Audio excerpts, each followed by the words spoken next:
প্রতিটা মানুষ একইভাবে জন্মে, একইভাবে মৃত্যু হয়। কেউ রাজপ্রাসাদে, কেউ কুঁড়ে ঘরে, কেউ ভালো, কেউ মন্দ। তবে সেই সফল সার্থক যে দুনিয়ায় কিছু ভালো করে যেতে পারে, যে সত্যের ইতিহাস হয়ে সাক্ষী রেখে যেতে পারে। মানুষ জন্ম নেয় নগ্নভাবে, নির্ভরশীল হয়ে, ধনী গরিব রাজা কিংবা প্রজা যেই হোক না কেন। আবার মৃত্যু আসে সকলের জন্য অবধারিত ও সমান। সেখানে নেই কোনো সামাজিক শ্রেণী বা বিত্ত বৈষম্যের প্রতিচ্ছবি।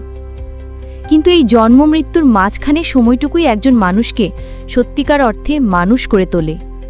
কারোর জন্ম হতে পারে রাজপ্রাসাদে, আবার কারোর কুঁড়ে ঘরে, এটি নিয়তির বিষয়। কিন্তু কারোর চরিত্র, আচরণ, মানবিকতা এবং সমাজের প্রতি দায়িত্ববোধই তার প্রকৃত পরিচয় বহন করে। কেউ সৎ হয়, কেউ অসৎ, কিন্তু চূড়ান্তভাবে ইতিহাস শুধু তাকেই মনে রাখে যে নিজের জীবনে ভালো কিছু করে যেতে পেরেছে, মানবতার কল্যাণে অবদান রেখেছে।